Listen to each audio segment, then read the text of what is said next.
जो घटना shadow STM साहब ने की थी, जिसकी निंदा पूरे प्रदेश भर में हुई एवं देश भर में हुई, और ये सिर्फ चिकित्सकों के साथ नहीं, किसी भी राज्य कर्मचारी के साथ इस तरह का बर्ताव कोई भी इंसान नहीं कर सकता। ना हम कर सकते हैं, ना आप कर सकते हैं। ये निंदनीय घटना थी, और जिस भी बिहेव में उन्होंने किया है, वीडियो बनाकर इसे और पब्लिक करना, तो इससे प्रशासन और चिकित्सा विभाग और चाहे प्रदेश का कोई भी विभाग हो, तो उनके साथ में इस तरीके का जो पब्लिक में गंदा मैसेज है वो भी नहीं जाना चाहिए था। और चूंकि ये घटना हमारे साथी के साथ हुई, तो हमारा विरोध भी करना बनता था। तो हमने अपने विरोध प्रदर्शन शांतिपूर्ण तरीके से किए और कोशिश की कि हमें हड़ताल का रास्ता भी नहीं चुनना पड़ा, जिससे मरीजों को कोई तकलीफ हो, क्योंकि पब्लिक भी बड़ी उम्मीद लेके अस्पतालों में आती है। तो सरकार का जो पार्ट है, सिस्टम है, उसको ध्यान में रखते हुए हमने करीब 9 दिन तक शांतिपूर्ण तरीके से प्रयास किए थे अपने। और इस बीच में हमारी कलेक्टर मैडम से पहले भी एक बार वार्ता हुई थी, जो दुर्भाग्यवश उचित मुकाम तक नहीं पहुंच पाई। और आज हम मैडम ने हमें दोबारा बुलाया था वार्ता के लिए, और हम अभी यहाँ वार्ता के लिए हैं। तो वार्ता में अभी ये आया है कि हमारे जो स्टेट के एसोसिएशन है, उनसे भी हमने बात की, और जो डॉक्टर रामस्वरूप रावत है, उनके साथ जो घटना हुई है, उनके उनके हितों की भी सुरक्षा हो, कि वो अपने आप को असुरक्षित महसूस नहीं करें, इस सिस्टम के साथ में अच्छे से चले। उन सभी बिंदुओं को देखते हुए हमने वार्ता की मैडम के साथ में। और हमारी वार्ता में जो एसडीएम साहब जिन्होंने ये अपराध कारित किया था, वो खुद मौजूद रहे। और अंत में वार्ता में कलेक्टर मैडम ने ये हमें सुनिश्चित किया है कि बाड़मेर जिले के अंदर कहीं भी अगर भविष्य में अधिकारी कोई भी औचक निरीक्षण पे जाएंगे, वो अपनी गरिमा के साथ पेश आएंगे और कलेक्टर मैडम के निर्देशों से जाएंगे। ये सारी चीज़ें मैडम ने कहा कि मैं लिखित में दूंगी, वो भी लिखित में दे देंगे, वो चीज़ इसके ऑर्डर जारी हो जाएंगे।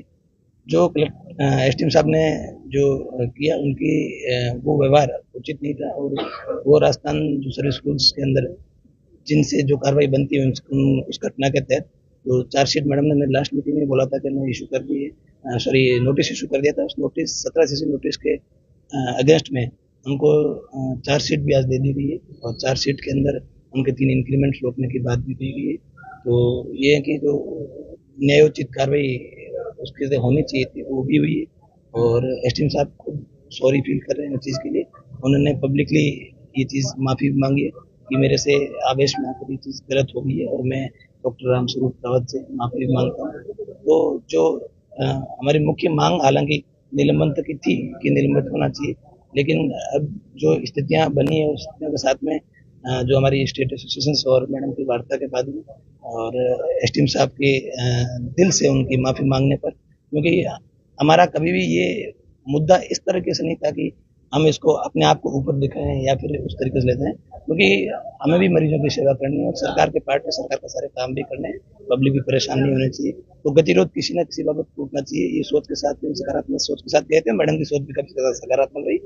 3 बिंदुओं पे सहमति बनी। पहली ये कि भविष्य में किसी भी प्रकार के कोई भी राज्य के प्रशासन का कोई भी अधिकारी है, चाहे वो एसडीएम साहब हो, चाहे कोई भी व्यक्ति हो, कई बार तहसीलदार साहब भी चले जाते हैं करने के लिए भी, कोई भी अगर औचक निरीक्षण में जाते हैं तो वो गरिमा के साथ जाएंगे और इसकी निर्देश उचित निर्देश जारी हो जाएंगे। पहला बिंदु ये था। एसडीएम साहब ने अपने आप को सॉरी फील किया है, दिल से किया है, और हम सबके सामने उनकी आज आंखों में आंसू भी आ गए। तो ये बहुत हालांकि उन्होंने जिस भी वे में किया है, दूसरे में आके किया है, लेकिन नहीं होना चाहिए। एक न्यायाधीश से ये उम्मीद नहीं की जा सकती इस तरह के व्यवहार की। उन्होंने इसको फील किया है।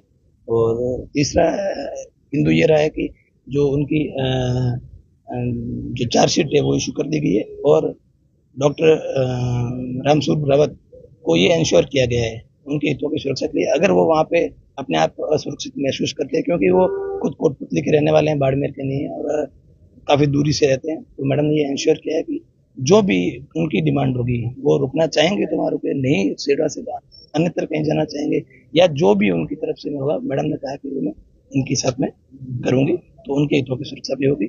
और इन सभी वार्ता हमारी सफल रही, और इसके साथ में हम अपना जो भी एजुकेशन से विरोध है, मानवता को देखते हुए कि उनको कोई दुख नहीं हो, ओपीडीज हम कल से सुचारू रूप से देखेंगे। और आपके बाबत हम ये कहना चाहेंगे सरकार से भी, और कि ये जो चीजें हैं बार बार घटना न हो, और आप भी इस तरीके से निर्देश दें ताकि, क्योंकि इतना बड़ा समुदाय और इस तरीके के व्यवहार करना, तो ये बार बार गतिरोध बनाना, इससे आम आदमी भी परेशान होता है, हम भी परेशान होते हैं, सिस्टम भी परेशान होता है।